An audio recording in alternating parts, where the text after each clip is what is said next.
Sorry, folks, I'm finishing something up here that if my broadcasting computer were actually cooperating, it would have already been done, probably start of my entrance music.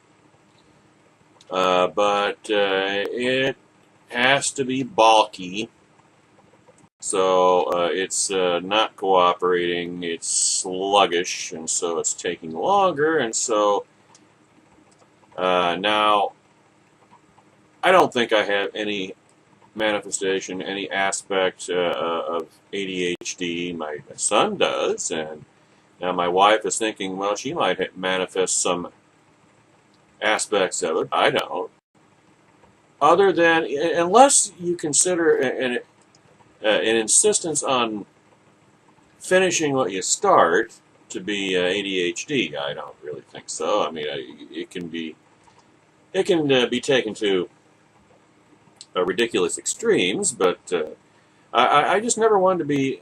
I hate stopping in the middle of something and then you got to reinvent the wheel and figure regain or re-establish where you were and what you were doing, and then it's just not an efficient way to work. That's how I've always looked at it. Yes, it does have sexual connotation to it, but that's not how I mean it. Not in this instance anyway. So it's almost, what I'm doing is almost done, and it's almost there. It's almost there. Yeah, there we are. All right. So now we're done. We're ready to roll here on the Monday, November the 30th edition of the Hard Starboard Radio Network at blogtalkradio.com/HSR Network.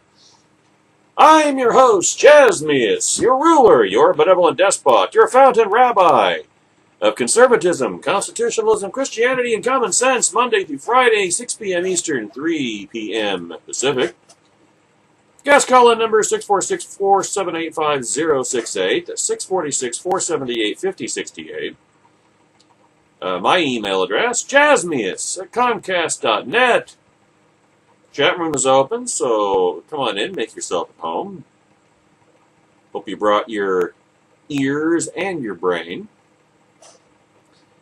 because it's important not just to hear, but to listen and heed and learn.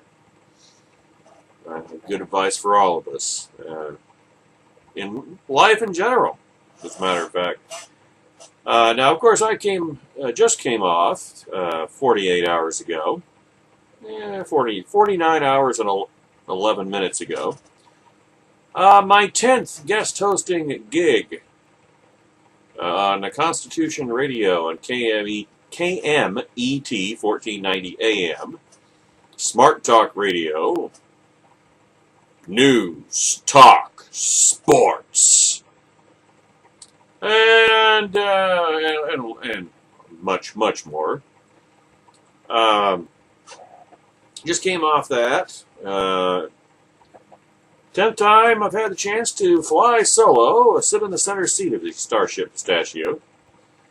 And once again, let me express my gratitude to Mr. Douglas V. Gibbs for entrusting that particular Starfleet vessel to my care. In fact, he called way after the program. It wasn't just right after the program. It was like 5:40 p.m. Saturday evening Pacific time, which just happened to be when Mrs. Hard Starboard and I were taking intern Missius to catch her train back to her place of matriculation for the final 3-week push to her Bachelor's of Science degree in Music and Theater Education. So yeah, December the 19th, like I say, that will be the second, unless I'm missing something. Or depending on how things unfold, depending on when she gets her degree, because I'm only there to watch my little girl get her bachelor's degree. I don't really care about anybody else. It's like Ron White talking about being a dog lover. You know, I love my dog. I don't really care about any of your dogs. It's the same thing with me. I don't care about anybody else getting their degrees. I just want to see my daughter get her degree. And depending on when that happens, affects whether I'm going to be able to even call in to Constitution Radio on December the 19th, 2 days short of 3 weeks from now. So, you know, we shall see, Galvatron. We shall see. But so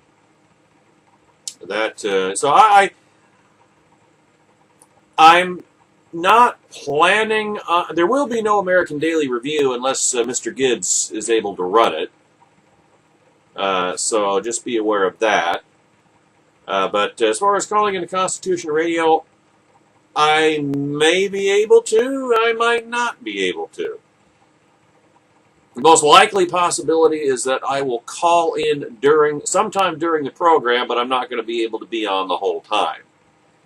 Now, I would like to be able to be on the whole time because I've got 117 cell phone minutes that are going to expire 3 days later. In fact, 3 weeks from tomorrow, and so and my dad wanted me to use one of his cell phones. So he's been after me. Oh, I used up the cell phone minutes yet? You used up the cell phone minutes yet? Well, no, I haven't. That would be a great opportunity to do so, or at least use most of them before they expire. In, like I say, 3 weeks from tomorrow. And so, you know, if now the total graduation ceremonies are set to go through 1:30. So if she got her degree at like 12:45, that's when she was called up and she got her degree, then hey, I'd be winging it. I wouldn't have anything prepared, but I'd at the very least be able to call into the program and be a part of it in a off the top of my head sense. But you know, so it's up in the air. We'll just see how it unfolds. Because it's not a normal Saturday. Again, unless Mr. Gibbs is able to run American Daily Review, there will be no American Daily Review podcast. 2 p.m. Eastern, 11 a.m. Pacific, blogtalkradio.com/American Daily Review. And I'm going to try to call in and be part of the proceedings on Constitution Radio with Douglas V. Gibbs on KMET1490am.com globally for the local show with a global footprint. But I might not make it. I might make it. I might be on the whole time. I might phone in for a few minutes. We'll have to see what happens. And we really don't know for sure until that Saturday.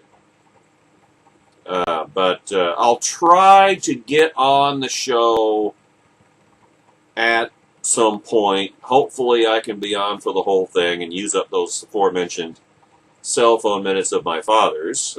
Because they're, like I say, they're going to expire 3 days later. So, at any rate,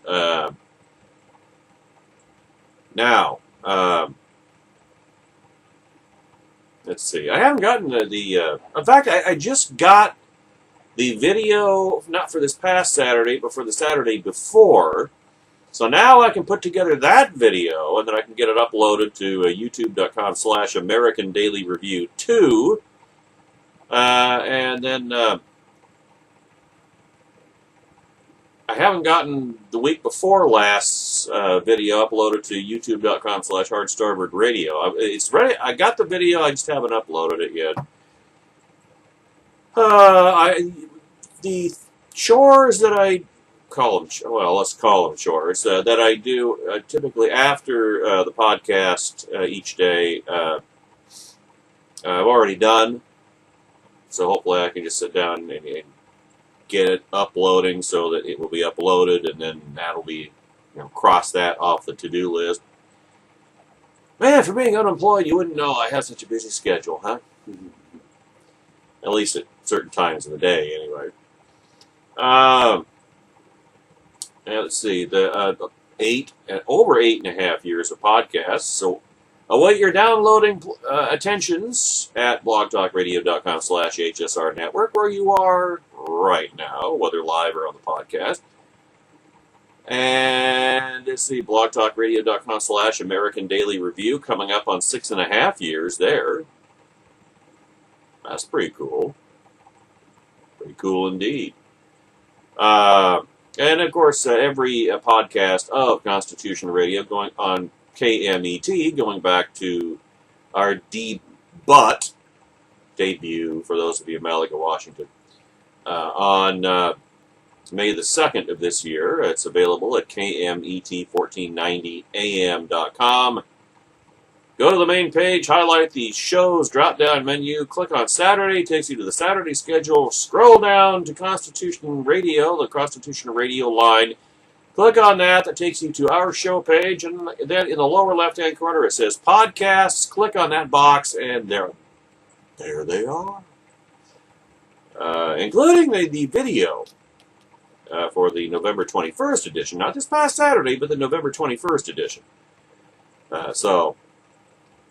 That will be definitely worth your while.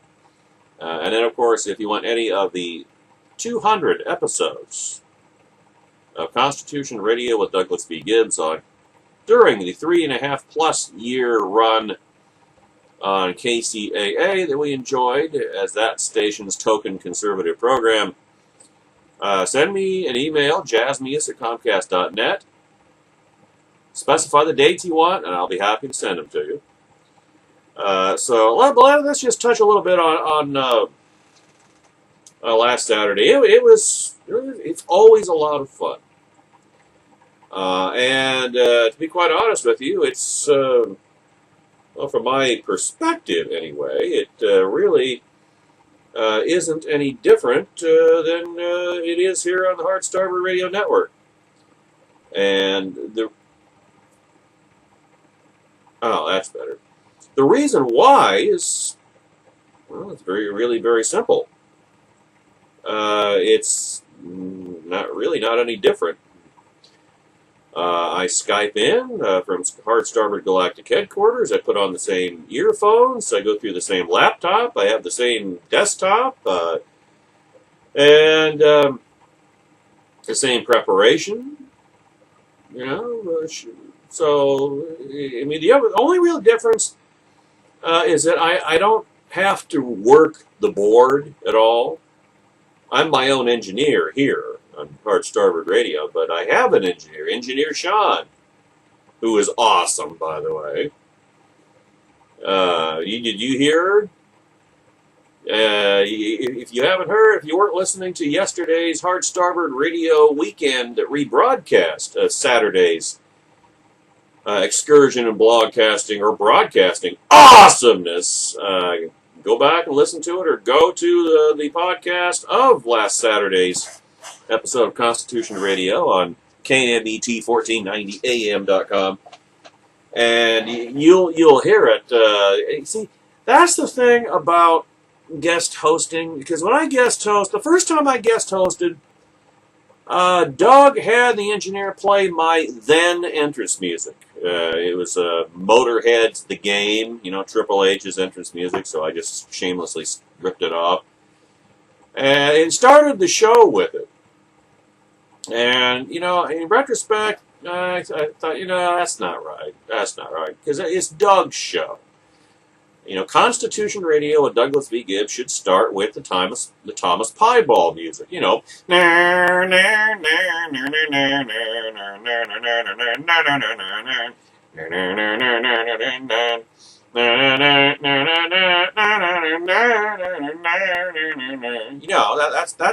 That's its signature. It was music that was specifically written for Doug. That's his program. It should start with his signature theme, and so I didn't know he was going to do that. over 3 years ago, first time I guest hosted. So, and then of course I heard that and I thought, hey, all right. But then in retrospect, I thought, nah, let's not do that again. And so for this particular Saturday, I wanted the show to start with the Thomas Piebald, and then I wanted that to fade out, and then my entrance music start. And boy, I tell you what, I don't have it on the queue here. I'd play it, but go back and listen to yesterday's Hard Starboard Radio Weekend podcast, which is a rebroadcast of Saturday's edition of Constitution Radio. You will hear it, and it is just awesome. It is just awesome. It's in fact, it's the music from the early scene in Captain America 2, The Winter Soldier, where they're flying out to that hijacked cargo ship, and Cap is leading the SHIELD assault team, and and right after he jumps out of the helicopter without a parachute. It's just awesome. It's just awesome, man. That's how I wanted to do it. I mean, it's Doug's show, but hey, well, this is a little different. So no one's confused about whose show it is, but once the Thomas Piebald music starts drawing down, and then you hear bam, bam, bam,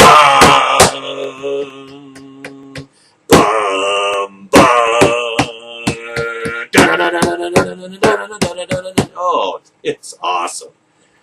And that way they know it's Doug's show, but ooh, this is something a little different. And then, come on. Yeah, Jasmius, Constitution Radio with Jasmius. Said again for Mr. Gibbs. So, again, and it went fine. Doug, called. He hasn't called again. I mean, he hasn't called since. He called Saturday evening and just to find out how things went. And I said, I haven't. He said he was going to call yesterday, so I was kind of waiting yesterday for him to call, and then he never did. And so I gotta send him off an email, just letting him know that hey, everything went great. Everything went great. It was just like, aside from the hard commercial breaks, it was like a 1 hour edition of Hard Starboard Radio. In fact, given that we go 2 hours each weekday here on the Hard Starboard Radio Network, it was almost like a it's like if you're used to running the 800-meter event and then you run the 400 meters. It's like, oh wow, that's it. Oh, that's no. I can do that without. I can do that on one breath. So yeah, and I just planned it out, I adapted. I had an opening monologue on the Thanksgiving proclamation of the first one of the first president of the United States, George Washington, and then I segued right into the home stretch of the All-Star Collision Big Stories of the Week, brought to you by All-Star Collision, located at 522 Railroad Street in Corona, California. If you have a scratch in your door, a dent in your fender, or even an entire caved-in trunk, Patriots at All-Star Collision are the only place to go. They're the only place. Why would you want to go anyplace else? Web address, allstarci.com. The phone number to talk to a live Patriot, 951-279-9161. All-Star Collision, the kings of wreck and roll. And they shepherded us shepherded me through the home stretch of the All-Star Collision Big Stories of the Week. In fact, Dean Safe at All-Star Collision is the reason we're on the air at all. So, many thanks. I've never met the man, but I'd like to and shake your hand and say thank you, man. Thank you, my brother, for keeping us on the air for 1 hour a week and until we get to 2 hours, and then 15 hours, 3 hours a day in afternoon drive on KMET, the flagship station of the political pistachio Radio Network. If Mr. Gibbs gets donations flowing into the Center for the Study of the United States Constitution, of which he is the director, before he has to take some sort of job that will take him away from what his life's calling is. And I am pleased and grateful and honored to be a team member of. So, yes, that's a hint.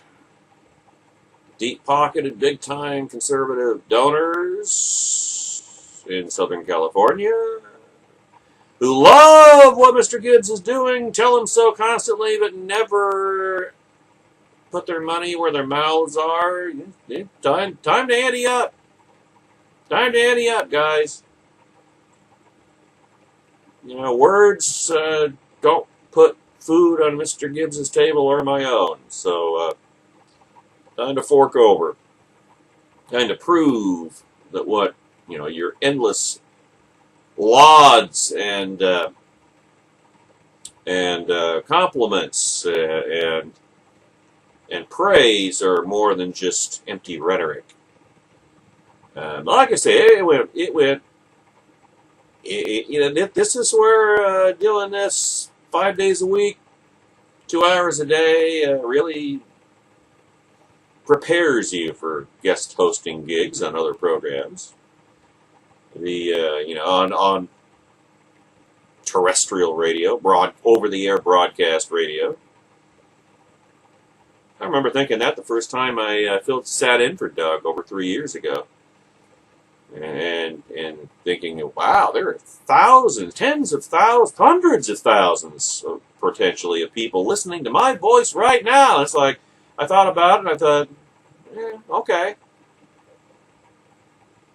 I mean, it might have made a little bit of difference if I was addressing a football stadium full of people, those same people. Then it's like, holy crap, they're all here to listen to me? But, when you're sitting in a broadcasting studio or of whatever capacity, you're just talking into a microphone. It's almost like you're talking to yourself, really. So, and I've grown up very used to it. I mean, I'll tell you what, if I had the chance to sit in for Rush Limbaugh, it really wouldn't be a whole lot different. I really wouldn't, because I just, it's funny that I've become a seasoned broadcast professional in talk radio and never gotten paid a dime for it yet. But in case I ever do, well, this is, I guess you could call this dues paying. I mean, I'm definitely paying to stay on the air. But anyway, it went fine. Doug, if you're listening to this particular podcast, it went fine. Fine. It's just, just 1 hour. Like I say, I can do that on one breath. And I did. At any rate, well, it's already the bottom of the hour, and we got a stack to go through. So you know what that means.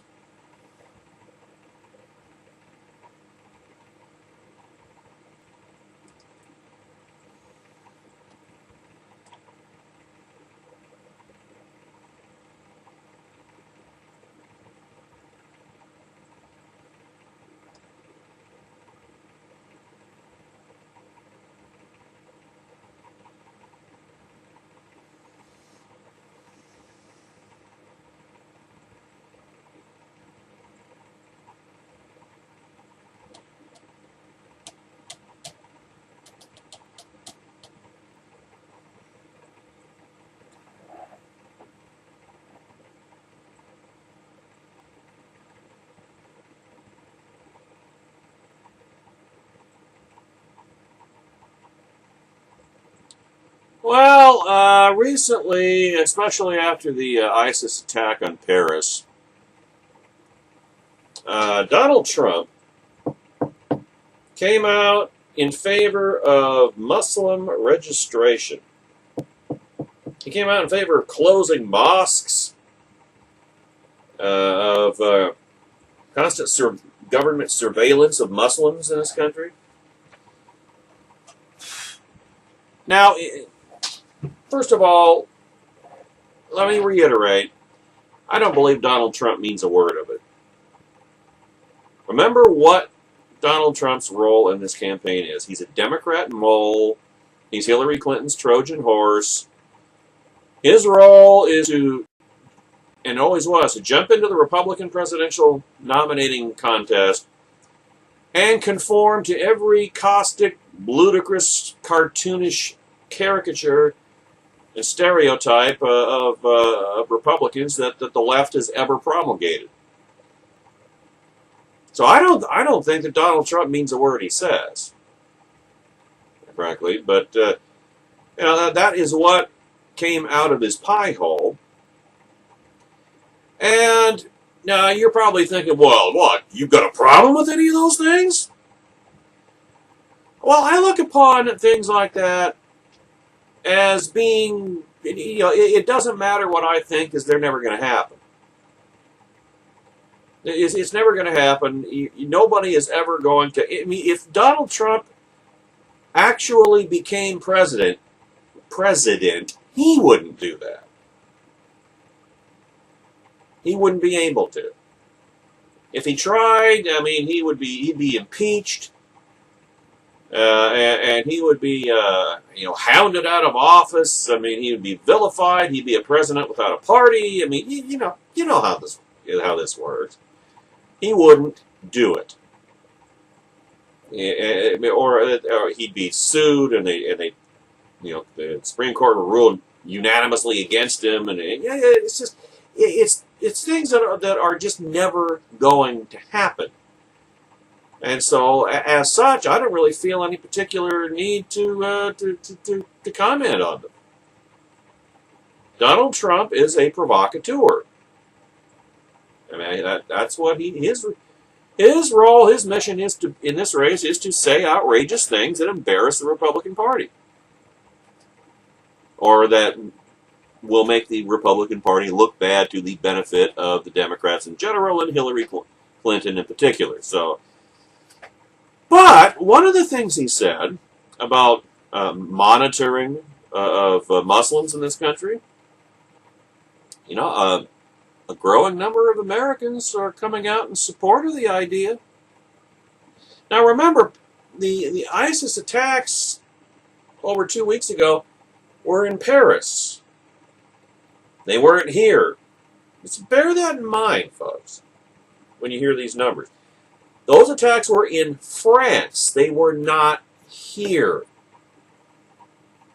Picture how much more support there would be for this idea, the government monitoring surveillance of Muslims in this country, if, after another 9/11. Now, it's nowhere near a majority yet, all right? But the percentage is on the rise. I've got to tell you, all you need to know about, like I say, where public sentiment on the question will head after the next 9/11 or worse magnitude jihadist attack. And of course, we start out at Newsmax. More Americans now think Muslims should be monitored by the government as potential terrorists, a new poll shows.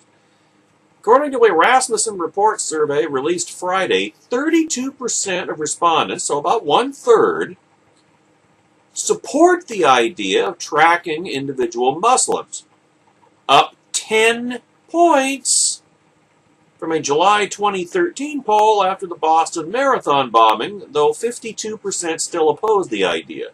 16% are undecided. In a partisan breakdown, Republicans are far more receptive to the near-blanket surveillance of Muslims, with 43% in favor of such tracking, to only 24% of Democrats and 29% of independent voters. Even prior to the recent killings in Paris by... already I gotta fix a typo. Or I consider it to be a typo. Okay.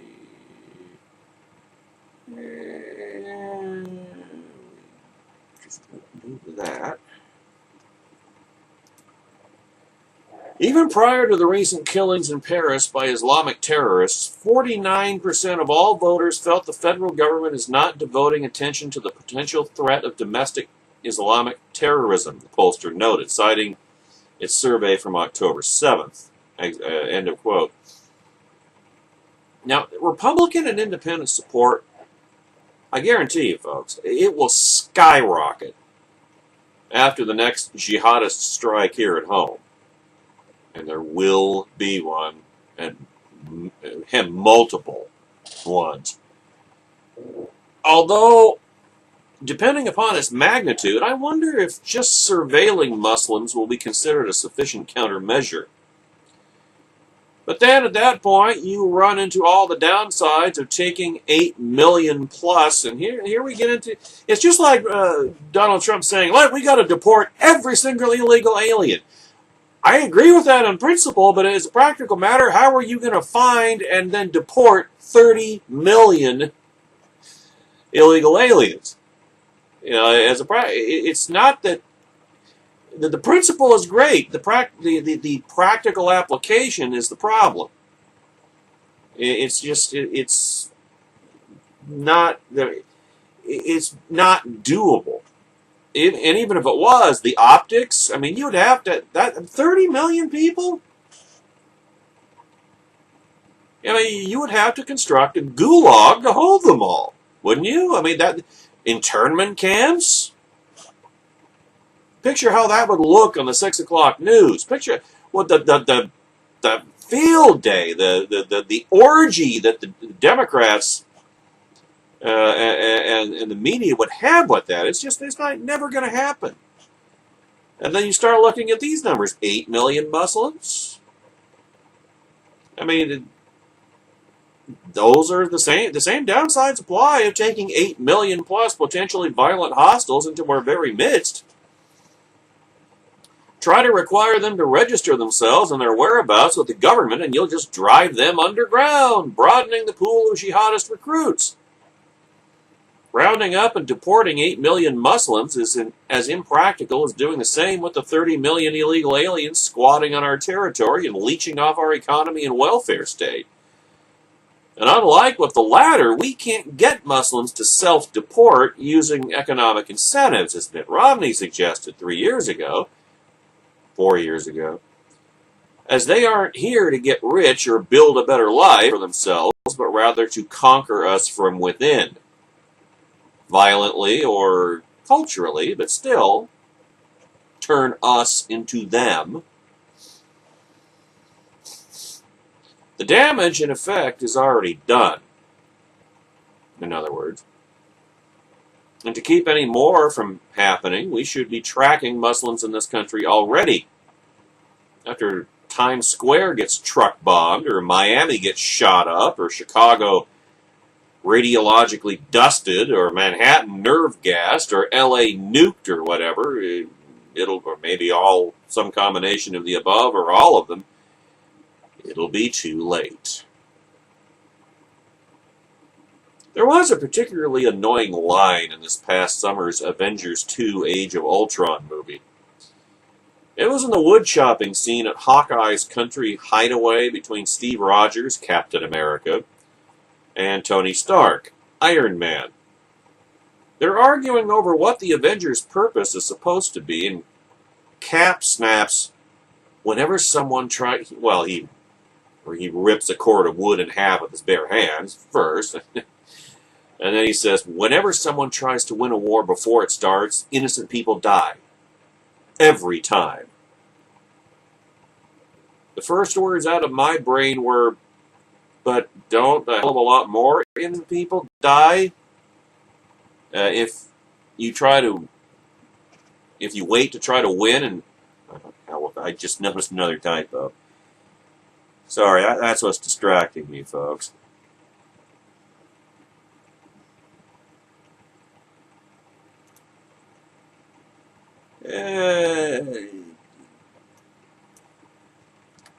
That's better.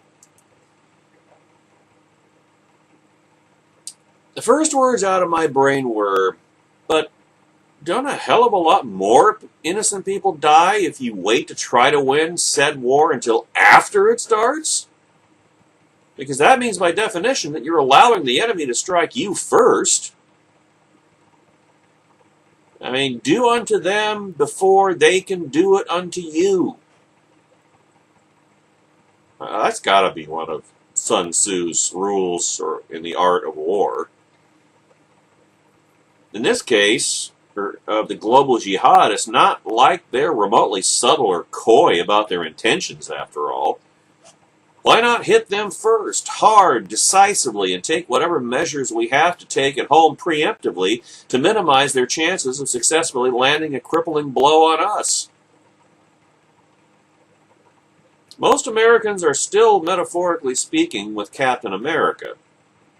I, of course, as always, am with Tony Stark.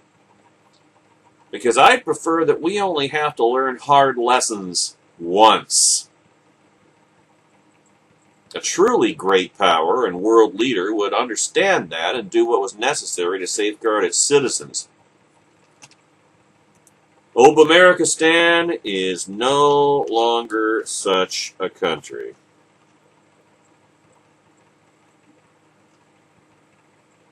And for too much longer won't be a country at all.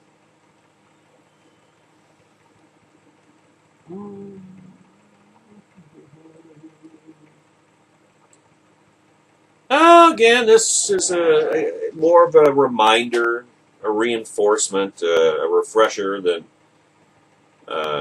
genuine news. There's a headline. Obama White House hindering all investigations, withholding all records. You know, isn't it kind of symptomatic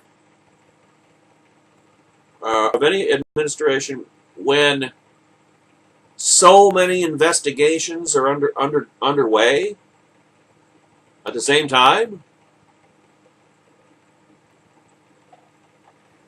Again, that's one of those things that another of those things that have become new normals under Barack Obama. Yep, this is the most royally opaque administration in American history.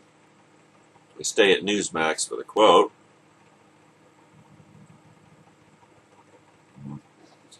The Obama administration is threatening to roll back more than 30 years of policy that has allowed government watchdogs access to records in order to conduct internal investigations, the New York Times reports.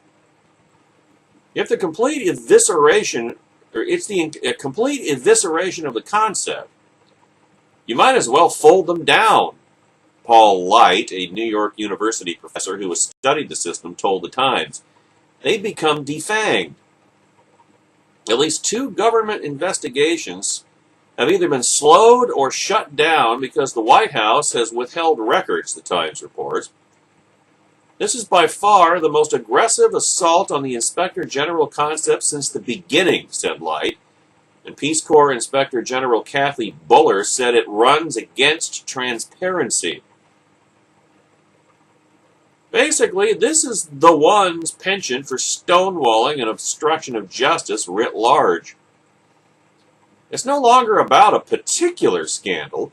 It's about every scandal, every investigation, every probe. It's universal, wall-to-wall, blanket. It's royal privilege. You don't need to know because a god is not accountable to his subjects. Try to hold him accountable anyway, and that's blasphemy, sedition, treason, enemy of the state territory. After 7 years of this tiresome, tyrannical twaddle, we all should have grown accustomed to it by now. But there's no shortage of irony to it either. It is, in fact, the logical terminus of left wingnut government reform. The 1978 system was created after Watergate, and now includes watchdogs from some 72 federal agencies, reports the Times. They have published thousands of reports on government abuse, and tension has grown up between them and the Obama administration. Gee, I wonder why. Because they're too overworked. Of course is a horse, because inspector generals are for overwhelming Republican administrations with blitzkriegs of frivolous partisan investigations and criminalizations of policy differences, not holding Democrat administrations to the same ethical standards. Republicans are inherently evil in every villain is Lemon's sense. Democrats are inherently divine. Everybody's supposed to know that by now. Everybody except the inspectors general, evidently, who are all now jointly and severally obstacles to the one's royal prerogatives. So they must be hindered and obstructed and stonewalled and thwarted at minimum. The next step will be firing them all and eliminating their positions for their seditious effrontery. And after that, well, I think we know what would come next. It's as I've been saying for years, ladies and gentlemen. Right tribe, wrong tribe. Penthouse, outhouse. They are entitled to lawlessness. We must be held hostage to Cardassian justice, i.e. guilty with no possibility of innocence. A maze of intractable one-way streets, and it will never change. In still other words, welcome to social, racial, economic, etc., etc., etc. justice. Hey, I don't call DOJ, the Commissariat of Injustice, revenge and cover-ups for nothing.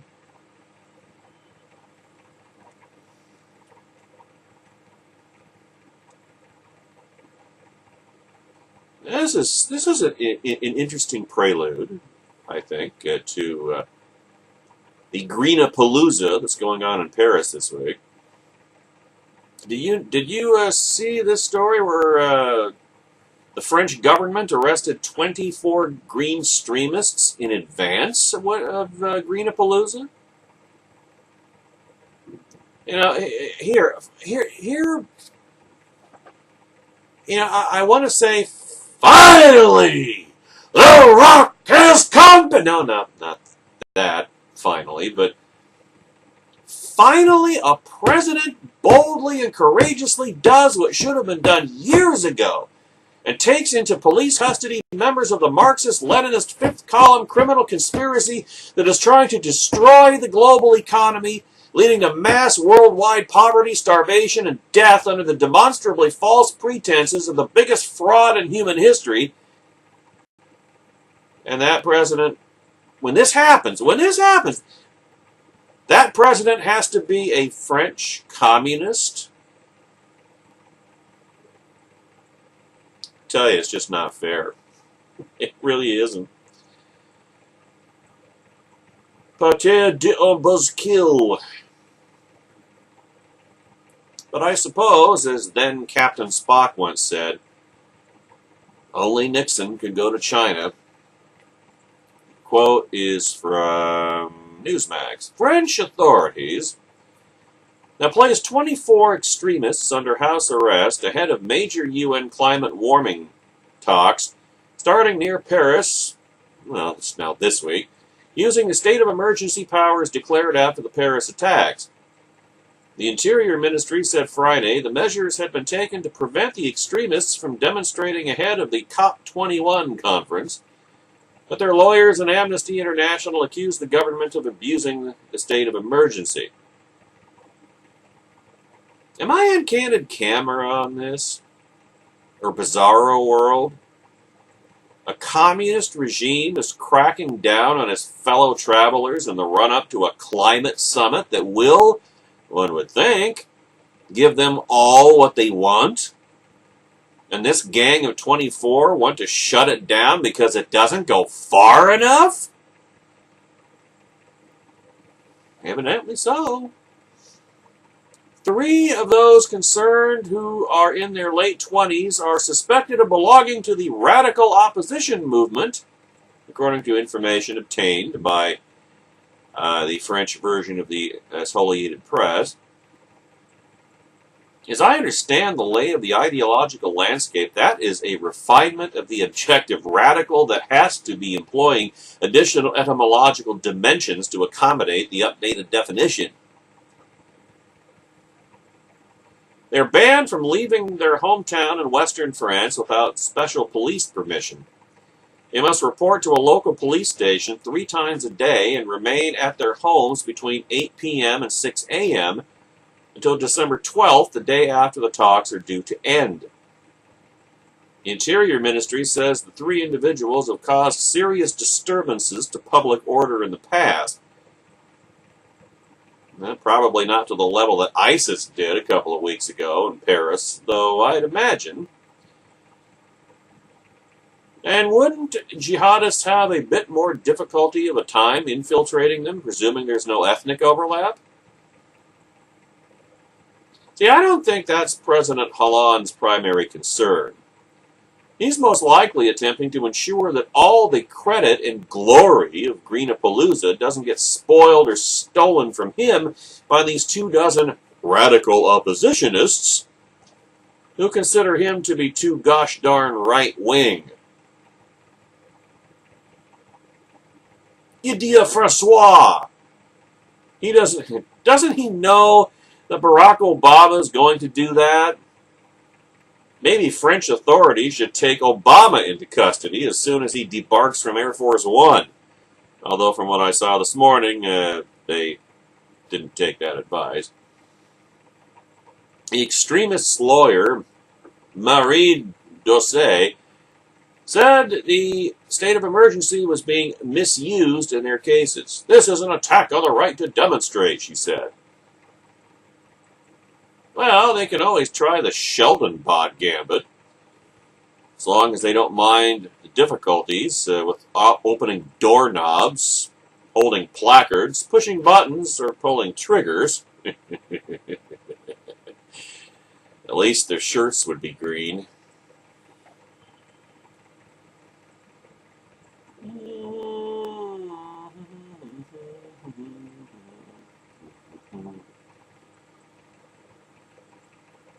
Is this big or little?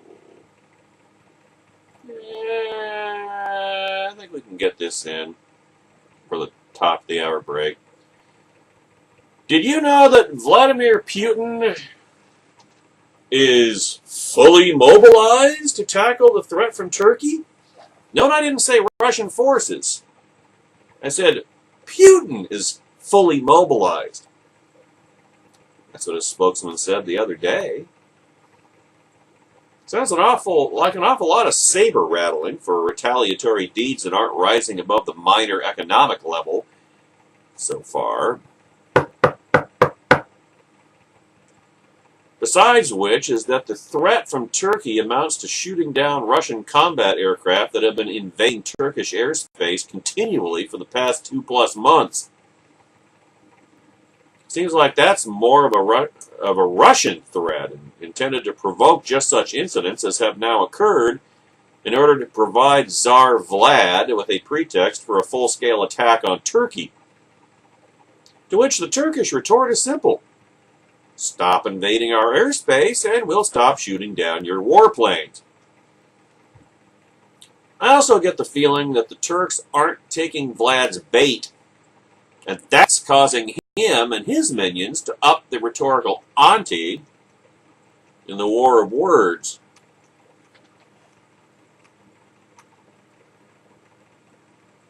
Hold on. Hold on. It's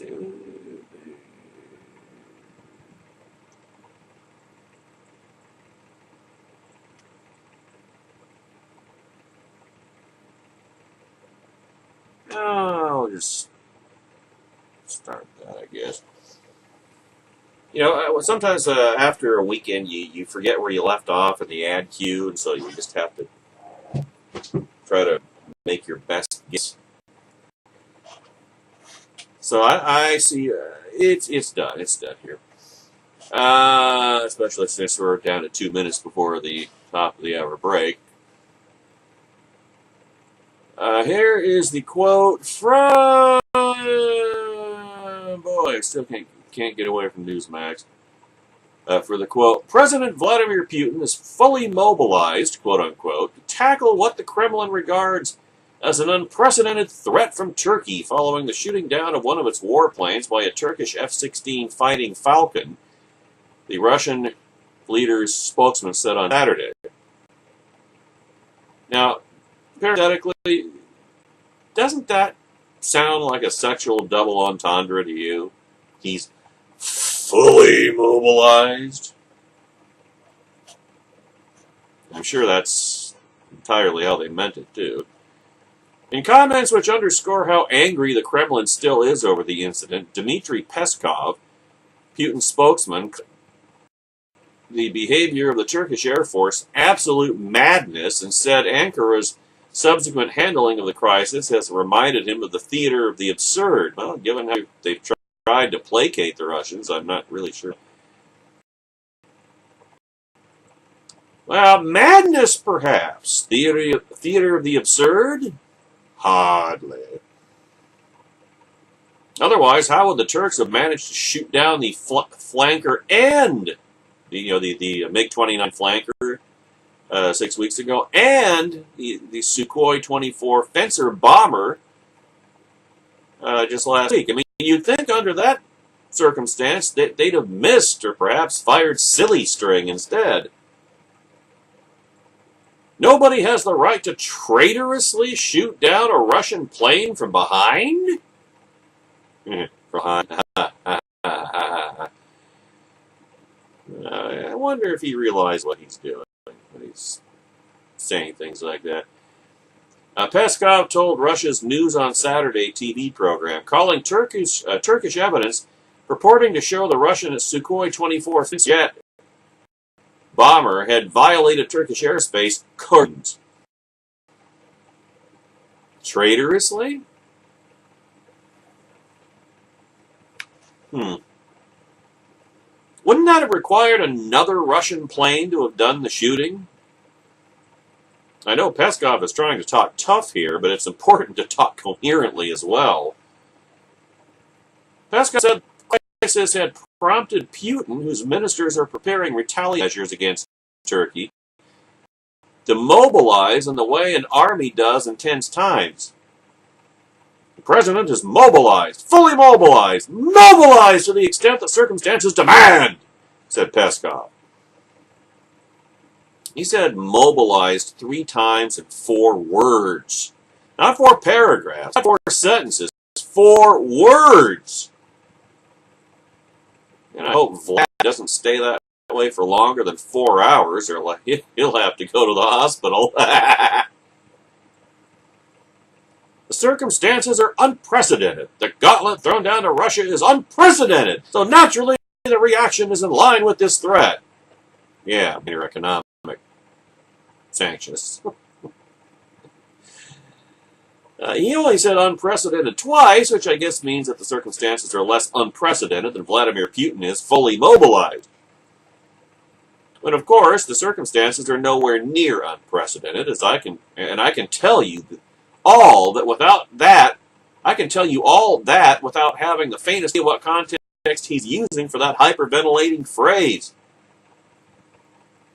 Whether Vladimir Putin is fully mobilized at this particular moment in time, I have no way of directly determining, and I am totally okay with that. But all this blustering tells me that the Russians are not militarily mobilizing against the Turks, at most attempting to goad them into further provocations in order to have sufficient public relations cover for genuine return. Turkey is, bottom line, a distraction for Putin, but one he's willing to exploit if doing so can hasten the disintegration of NATO. Otherwise, as Loki said to the Chitauri leader in Avengers 1, Putin is but words. Hard not to notice that Russian planes were conducting airstrikes right on the Turkish-Syrian border last week without a peep coming from the Turks. Looks like those words might just be sufficing for now.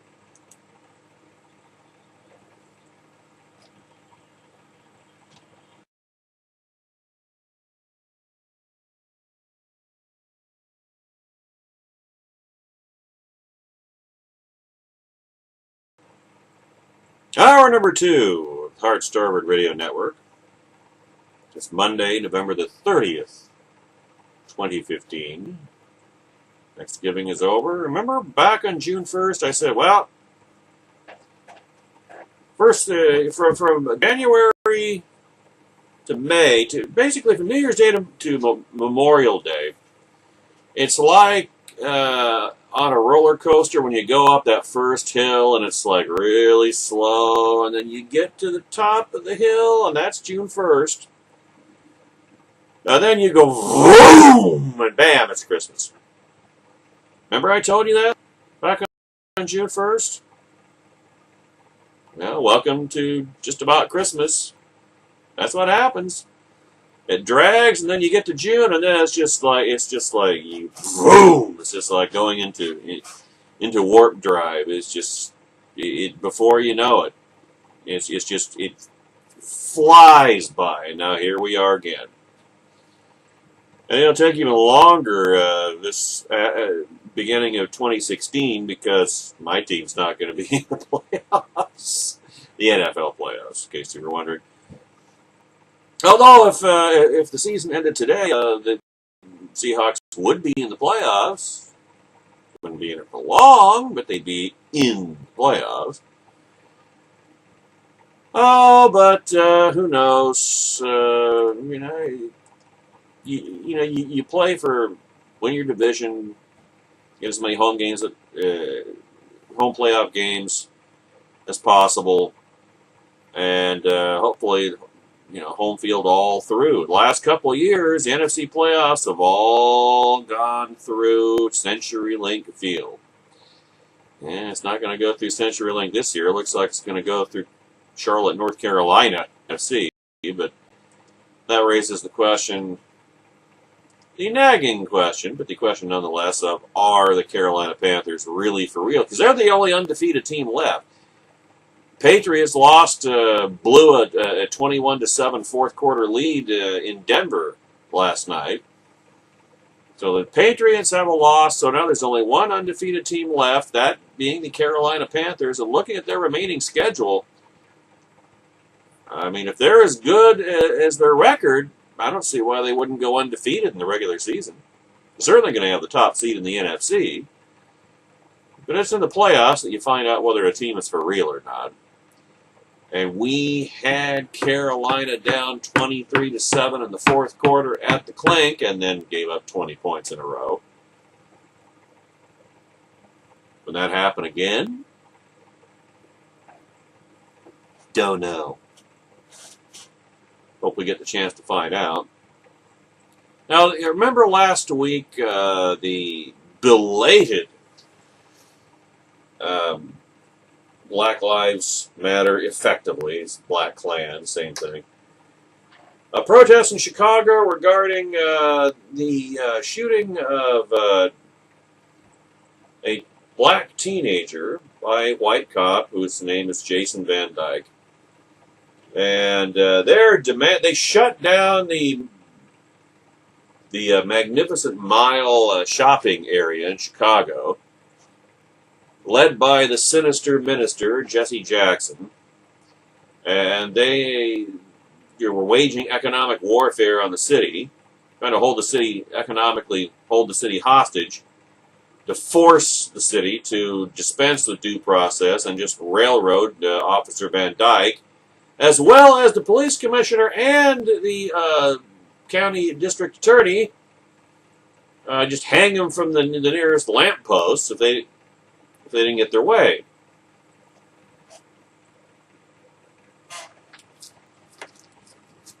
What in the world? Oh my goodness, I never plugged in my laptop. How do you like that? I guess I must have gotten distracted. But took care of that, so. At any rate, now we know how this phenomenon has unfolded over the past year plus. The protests start, and then the riots, and then the city, whichever city it is, burns, and then Barack Obama intervenes, and then sends his Reichsführer, aka Attorney General, in to basically federalize the local law enforcement, intimidate them from doing their jobs, let crime run rampant. So chaos, race war, societal breakdown, just the kind of thing that would give Barack Obama an excuse to declare nationwide martial law. Let's try that again. Just the kind of thing that would give Barack Obama the excuse that he would need to impose nationwide martial law. Much better.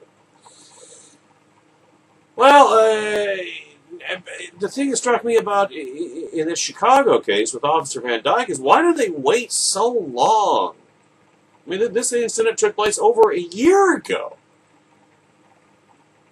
And they're only now protesting about it? I mean, that's what frankly astonishes me. I would have thought they would have been in the streets a year ago. I mean, that was the time to do it, isn't it? You know, if Ferguson, Missouri burning, I mean, just join in the party. Come on. I mean, there was that stretch of time between the Ferguson insurrection and then there was, to a lesser extent, the Eric Garner incident in New York City. But then we really didn't hear, it kind of died down, and then it flared up again in Baltimore this past spring, like back in April. And so, there was all that time in there when Chicago could have had their turn to burn.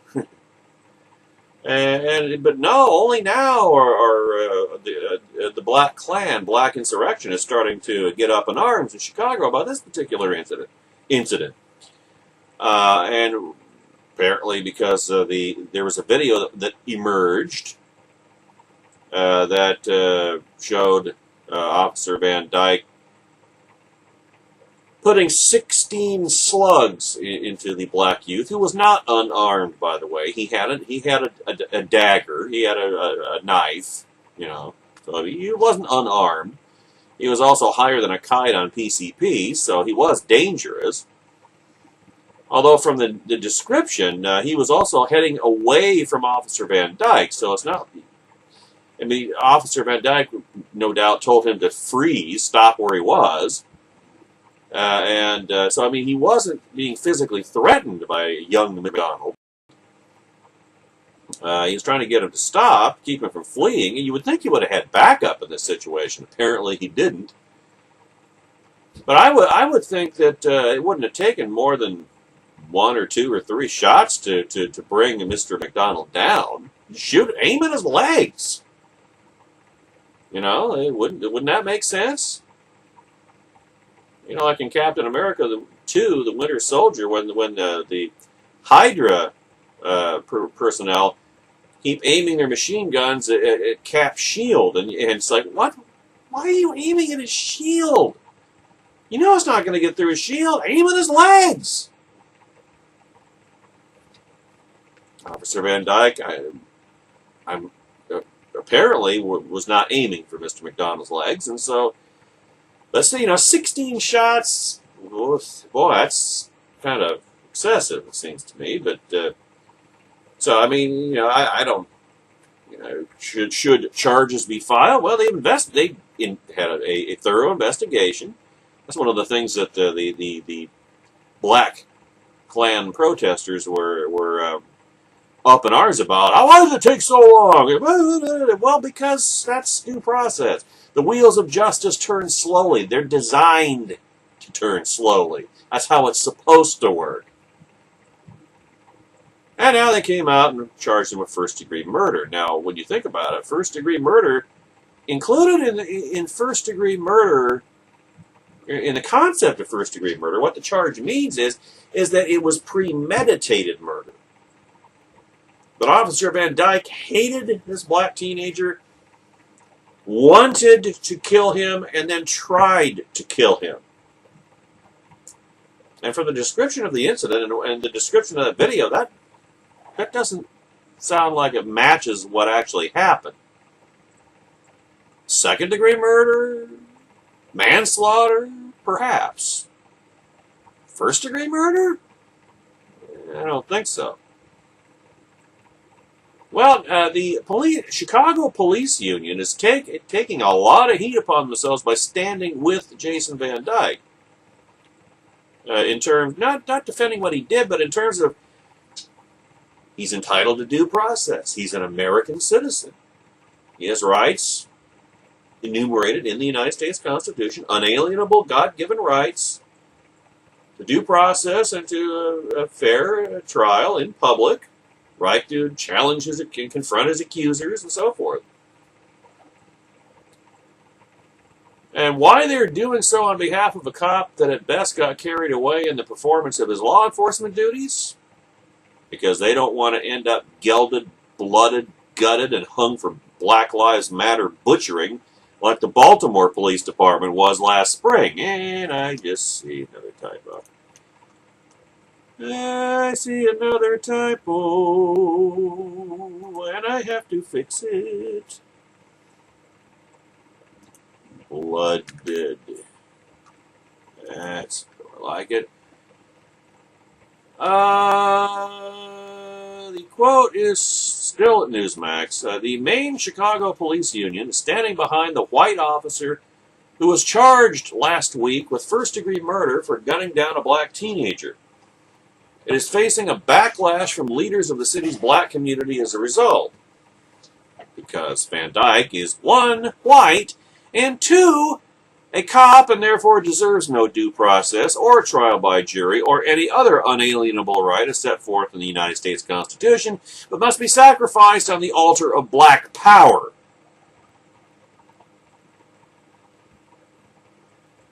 The Fraternal Order of Police's support for Van Dyke appears to have support within the union. According to email and phone interviews Reuters conducted with a number of white and black active duty and retired cops, as well as union and black police association officials. They stopped short of defending Van Dyke's actions, which were caught in a graphic video made public last week, but did say it was important to place them in the context of a racially divided city beset by violence. Gee, who's responsible for that, do you think?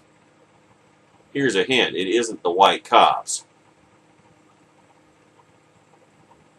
Obviously, District Attorney Alvarez didn't bother to do that when she selected the charges. Anyway.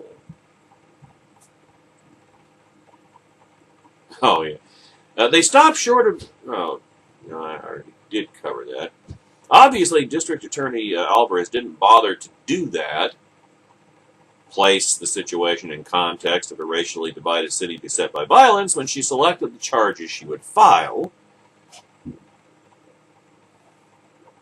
Some of the officers say they are concerned the city's police force has become a political football and is not getting enough support from Chicago Mayor Rahm Emanuel and Police Chief Gary McCarthy. These officers also say the decision by Cook County State's Attorney Anita Alvarez to charge Van Dyke with first-degree murder rather than the more fitting to the facts, the evidence at hand, charge of second-degree murder or manslaughter was a politically motivated effort to head off outrage about the video. In other words, placating the mob and throwing the constitutional rights of the accused under the bus in the process. And like I say, it's not, nobody's saying he didn't go overboard. Nobody's saying he shouldn't be criminally charged. Just not first-degree murder, because that doesn't fit the facts. It doesn't fit the evidence. It doesn't even fit the video. You're going to tell me that Officer Van Dyke premeditatedly tried to murder that kid, that black kid? Where's the evidence of that? And if you don't have the evidence of it, then you can't charge him with first-degree murder. And any jury should acquit him of that charge. And that does not mean, it's Marilyn Mosby in Baltimore all over again. Overcharging. Maybe Anita Alvarez is trying to placate the black mob. Marilyn Mosby, who was as part of the black mob, was trying to make a political name for herself in doing so. Although I don't, that trial, by the way, is starting this week. I don't know what took so long, but it's starting this week. The same thing's going to happen. Baltimore's going to burn again. And it's going to burn again because the media is going to report it when the Baltimore Six are acquitted of the major charges, first-degree murder and so forth.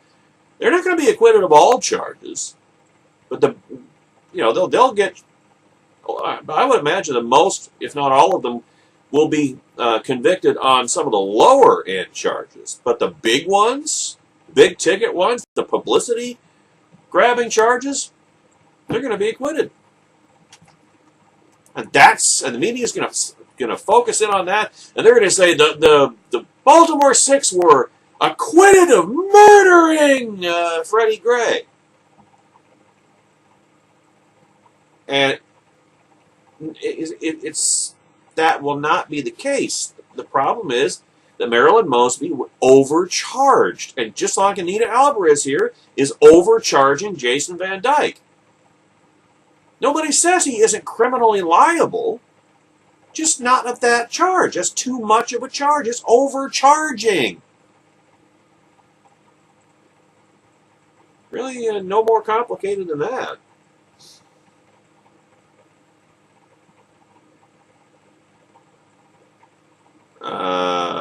First-degree murder is a high bar to set.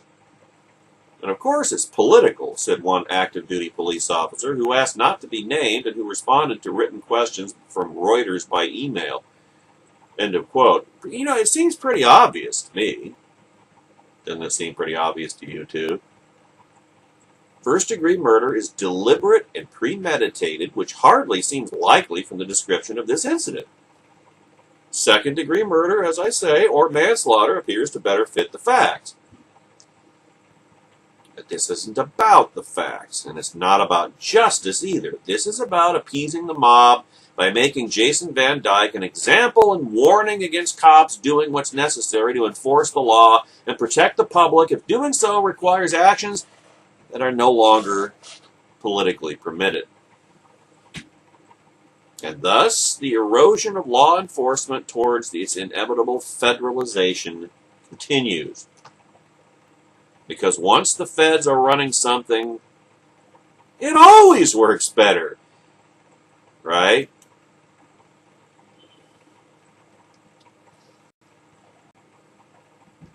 And isn't that what they try to tell us?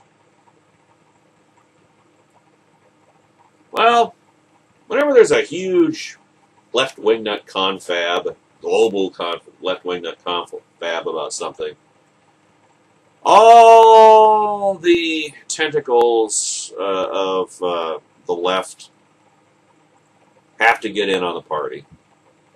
It becomes an orgy, a feeding frenzy. What was it Red Skull said? Captain America, the first Avenger.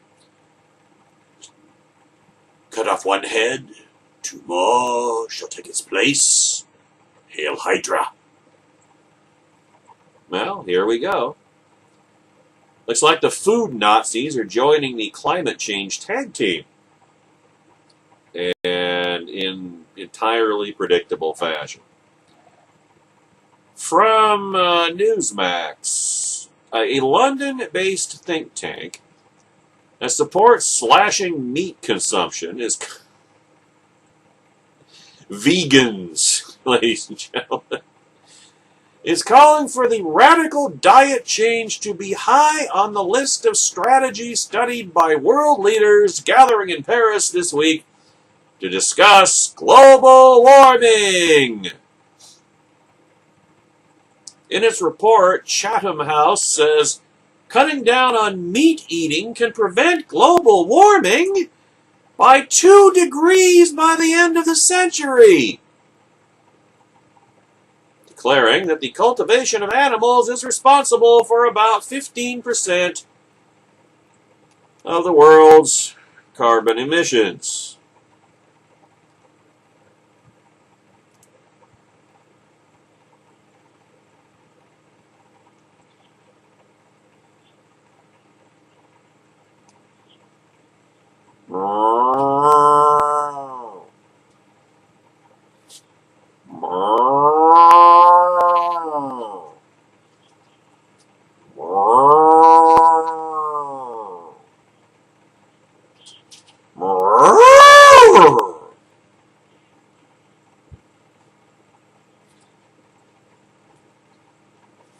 Moo. I mean, no pun intended, folks, but bullcrap. 2 bleeping degrees from cow farts? Seriously? Not to mention that it's global cooling we have to worry about, and it doesn't have anything to do with human activity. In fact, a decade from now, 15 years from now, we're going to need all the global warming we can get.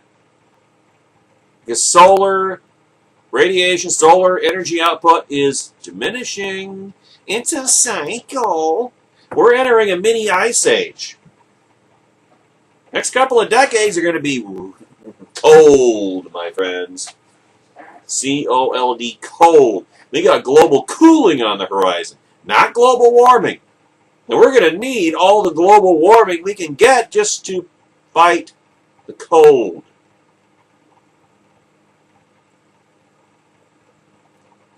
And they're not going to take screw you for an answer, it seems, these food Nazis. The think tank, Chatham House, based in London, is also recommending government interventions and initiatives to make meat eating less attractive. Good luck with that. In fact, that's not possible, folks. That's not possible. Not physically, not psychologically. Just ask Arby's. We have the meats. Chicken, turkey, beef, lamb, pork, bacon, on and on and on and on. But come on, man. You're never going to... It's not possible. It's not possible. We have the meats. Just ask Arby's or Planned Parenthood. Mm-hmm. And Americans who eat more meat than most people in other countries will likely be a top target, Libertarian Republic reports. Why do you think that is, by the way, ladies and gentlemen? I'll tell you the overarching reason.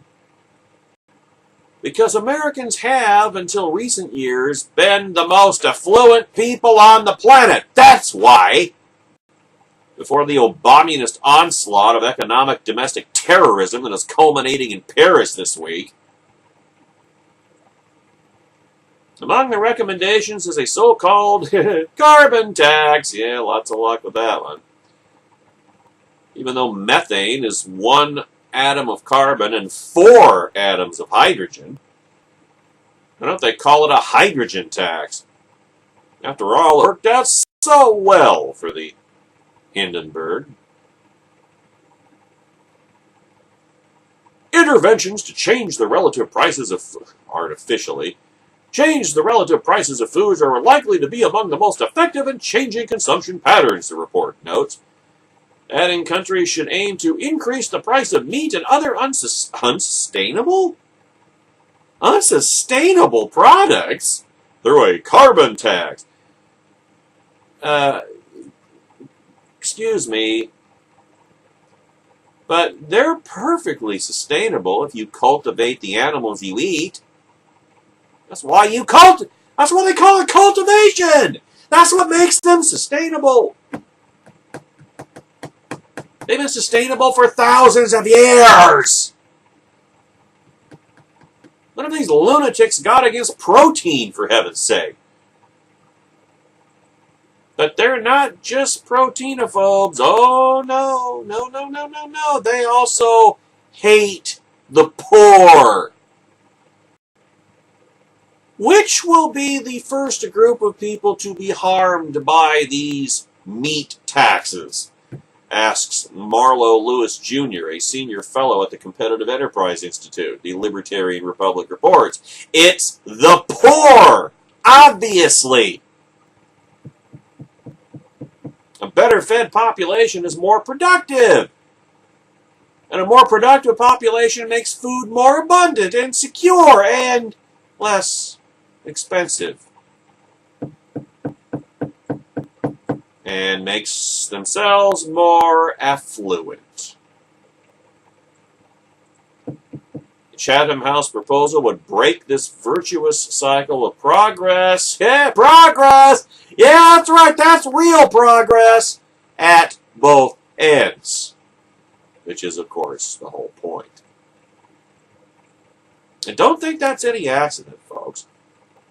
Because like all left-wing nuts, what the filth bags at Chatham House really hate is humanity itself. Well, except for themselves, of course. And want modern human civilization wiped out entirely. Not nature along with it, just human beings. That's why I say that, remember that program on the History Channel called Life After People? In fact, one of my segment bump audios comes from it.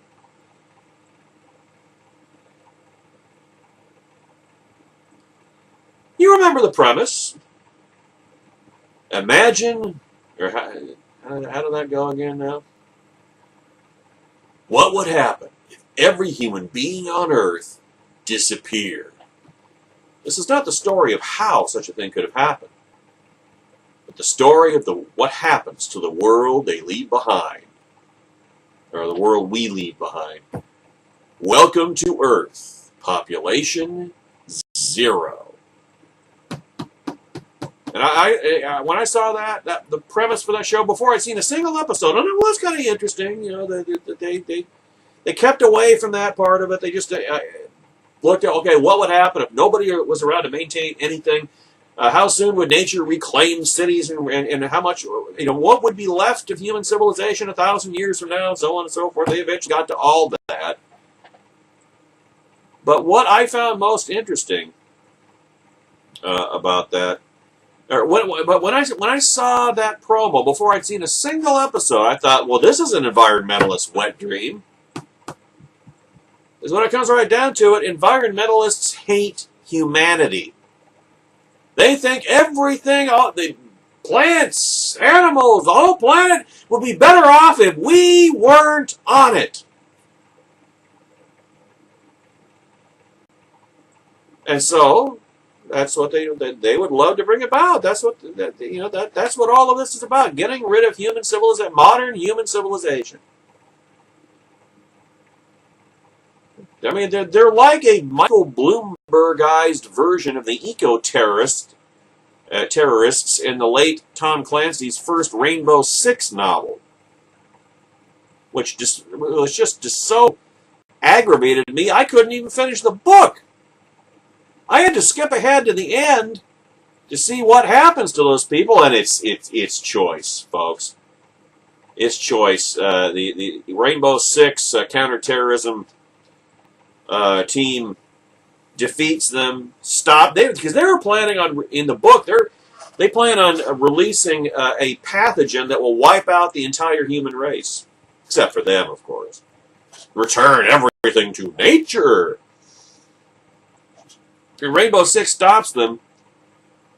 And what they do with them, they don't arrest them, they don't put them on trial, they don't read them the Miranda rights. You know what they do? They strip all of them naked and leave them in the jungle, the Brazilian jungle of South America. You want to be one with nature? You want to commune with nature? Here's your chance. John Clark, the leader of Rainbow Six, then tells them, and if you don't turn around and head into the jungle right now, I'll shoot all of you in the bleep bleep head. And of course, and so they turn around, trudge into the jungle, stark naked, like naked and afraid. Only they really have reason to be afraid because ain't nobody coming for them, and they don't survive. No, a bunch of pampered left-wingers who couldn't survive 5 minutes in the nature they claim to venerate and worship so much. And that's what Greenstremists want. That's what this is all about. It's about destroying human civilization, about attacking the poor, about herding us all into caves and, hoping that the killer leopard doesn't come for you. In there huddling with Moonwatcher. Little 2001 Space Odyssey reference for you there. I thought hunger was supposed to be a serious problem around the world. I also thought that meat was one of the 4, or is it 5 now, food groups. Part of a balanced diet. What are we all supposed to eat in meat's place? Dirt? Ramen? Tofu? Endless vats of Vulcan Plamique soup? The Chatham House's shorts? It's probably the last one. Ain't happening, mates. I want a nice warm globe, piles of bacon for breakfast, quadruple Whoppers for lunch, and a nice thick juicy teriyaki porterhouse for dinner each day, every day for the rest of my mouth-watering life. And don't tell anyone, but a large majority of the species agrees with me. Now hold still, a-holes.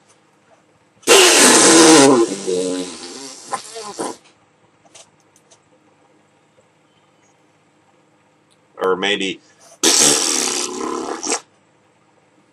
little bilabial fricative action for y'all today on the Hard Starboard Radio Network. I'll skip on by her because we don't have time. Now, there is a genuine scientific awakening happening in the United Kingdom. It's just started emerging the last 2-3 weeks. And it really is. Here's a headline.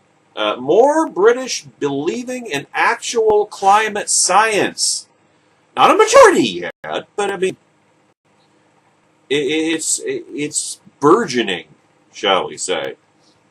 Which is to say, they're no longer buying the anthropogenic global warming poppycock. Once again, I hope not all the quotes today are from Newsmax. That gets kind of boring after a while.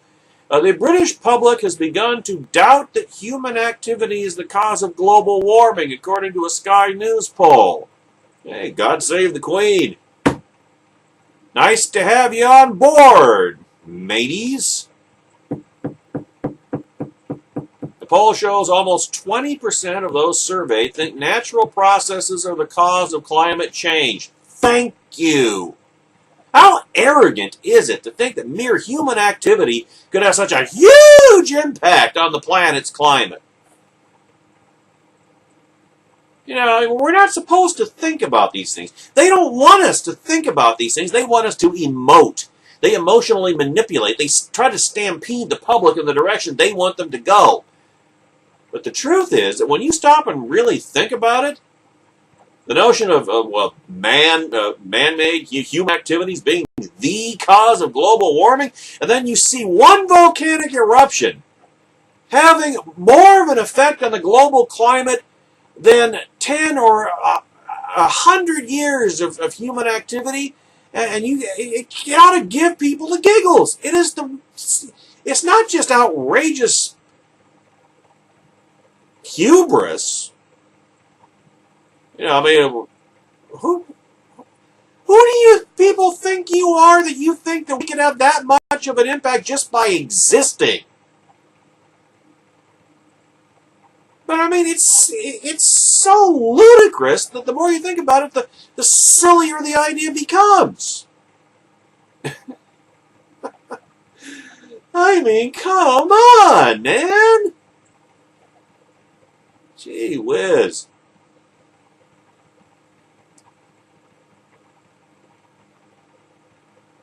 The poll shows almost 20% of those surveyed think natural processes are the cause of climate change. Just 2 years ago, only 7% of Brits believed climate change was caused by humans, according to Sky News. Now, sooner or later, after you push and fearmonger and a fraud long enough, you just can't keep your suckers distracted forever. Eventually, they look around and see that the emperor has no clothes, that all the apocalyptic predictions of imminent cataclysmic doom have not and continue to not materialize, that there's no actual scientific evidence for any of it, and start realizing that they're being taken for a ride, bilked, swindled, deceived. Why should they consent to have their standard of living crashed, be herded into caves, give up modern lifestyles for a fictional scenario that does not exist and is not going to happen? In fact, the opposite is about to happen over the next 20 years or so. Driven by natural processes. To say nothing of so corrupting and politicizing science itself that it will be unwilling to warn us of genuine non-anthropogenic climate changes to come over the next generation. Now, 20% is still a tiny minority, but if this scientific awakening continues in the United Kingdom, at this rate, it'll be a majority by the year 2020. And, of course, it's too late to get a leg up on pouring as many greenhouse gases into the atmosphere in anticipation of that coming mini ice age. But heck, the British are already seeing the light on green energy, if you will recall. We talked about that last week. An 87% cut in British government subsidies for clean energy, which means no energy. And fiscal matters in general. British Prime Minister David Cameron may have a hard time convincing his own countrymen to join the effort to cut greenhouse gas emissions, since 54% oppose taxes on gasoline, electricity, and imported food. Slightly more than 1/3 support such taxes.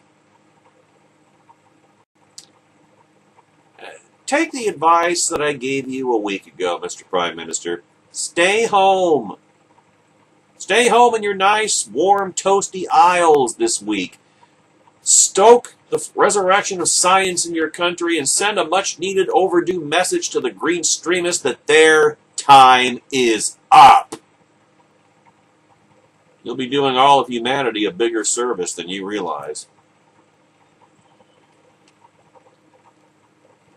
Oh, my goodness gracious. Wish I hadn't mentioned steaks, meat.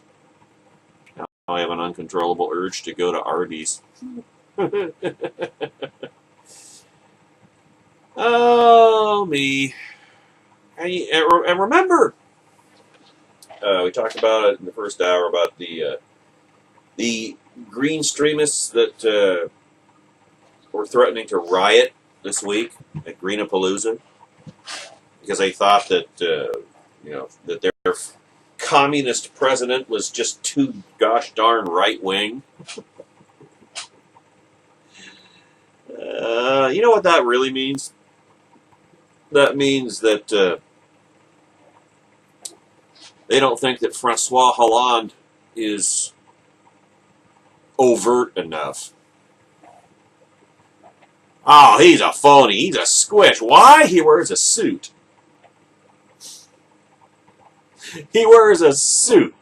He doesn't wear the armband. He doesn't have the hammer and sickle tattooed on his forehead. He doesn't, it's... If you're not loud and obnoxious about something, then it's just not good enough.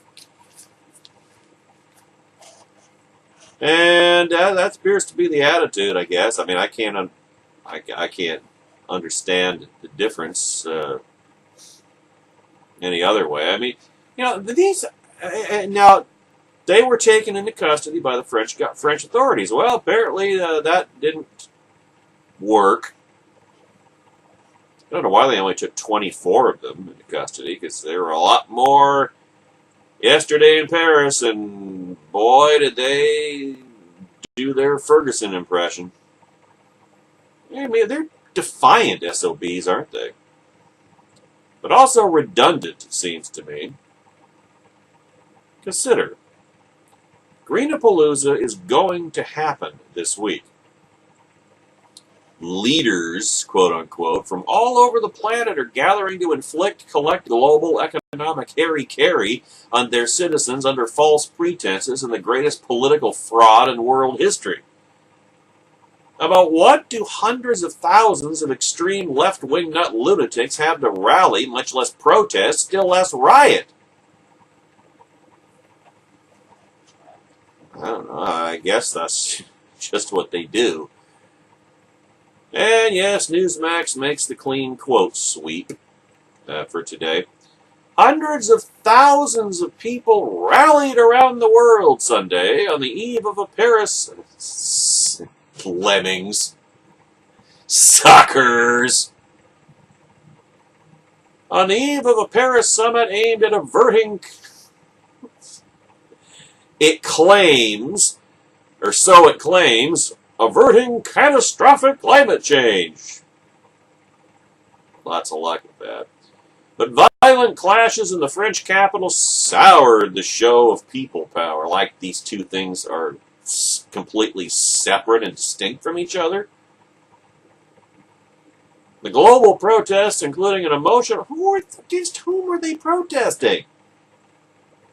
Their governments are doing exactly everything that they want. Global protests, including an emotional, because they don't got any they don't have any facts behind them. So it's got to be emotional manipulation, including an emotional linking of hands near the heart of this month's terror attacks in Paris. Well, that was the previous round of terror attacks. This was the fresh round of terror attacks in Paris were aimed at building grassroots pressure for a, oh God, historic. That term has to be retired. It has just been so devalued and debased. And just shut up about the word historic. Add it up to here with historic. Deal at the UN talks to destroy the global economy, because that's what this is all about, destroying the global economy. This is not about global warming, which isn't happening. The planet is cooling. It's not warming. It has nothing to do with human activity. This is the biggest fraud in the history of the world. It's a war on prosperity. This is the global, worldwide communist revolution happening right before your eyes. In Paris, France. But a ban band of anti-capitalist militants infiltrated the protest. Well, that wasn't hard to do. Didn't even have to put on any disguises. They just fit right in. Indistinguishable. Leading to clashes with riot police in the late afternoon and the detention of more than 200 people. Police fired tear gas at protesters who pelted them with bottles and candles in Place de la République and chanted, "State of emergency, police state," referring to the post-attack protest restrictions. French President François Hollande condemned the scandalous behavior of the far-left extremists. And not the other far-left, the rest of the far-left extremists, not himself, not Barack Obama. They're all far-left extremists. They're all engaging in scandalous behaviors, just Hollande and Obama are wearing suits. And not pooping on police cars. That's really the only difference. The only difference is aesthetic. Sartorial. There's no ideological difference or even tactical difference at all.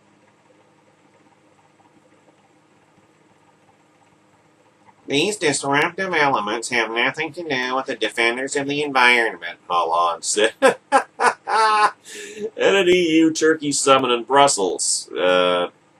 Sorry, Francois. The hell they didn't.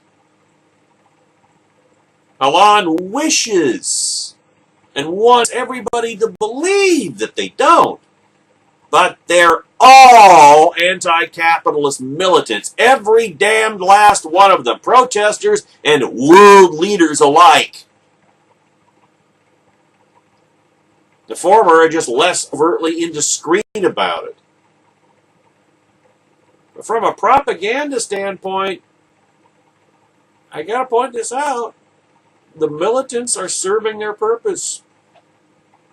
What am I talking about, you may be asking? By making their suited and tied fellow travelers look reasonable by comparison. Just that simple. But the militants have absolutely nothing to worry about. I'm telling you, you're playing your part. I don't know. I'm not necessarily saying that all this is staged for the cameras, but to the degree that it isn't, trust me, miscreants, you really do have nothing to worry about.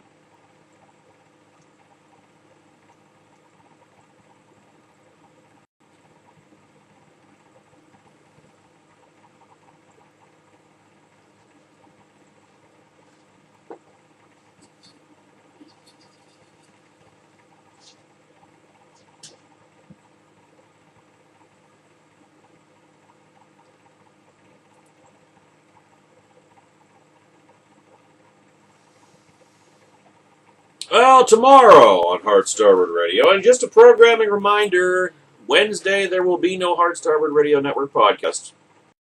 No best of, no live, no nothing. There will not be a Hump Day, baby, edition of Hard Starboard Radio this week because I am taking dear old dad to an extensive urological appointment. It includes a couple of procedures, and I don't know how long that's going to take, but even if it was in and out in 10 minutes, I still couldn't do the podcast. So no Hard Starboard Radio podcast on Wednesday, but tomorrow, more about Greenapalooza, of course. Obama is still on that kick of trying to tie, trying to link climate change with fighting terrorism, fighting the global jihad, which amounts to economic self-destruction, saving ISIS the trouble of doing it for us. Pope Francis called Christians and Muslims brothers. That doesn't work. Washington Post smears. It took 72 hours, but media is now blaming the Colorado Springs Planned Parenthood shootings on pro-lifers. Of course, it was inevitable. And Barack Obama caves on key elements of Iran's nuclear capitulation, which is like capitulating on capitulating. So I'm not sure how that works. Talk about that tomorrow, 22 hours, 2 minutes from now. blogtalkradio.com/HSR Network. More of the Hard Starboard Radio Network. Have a great evening, folks.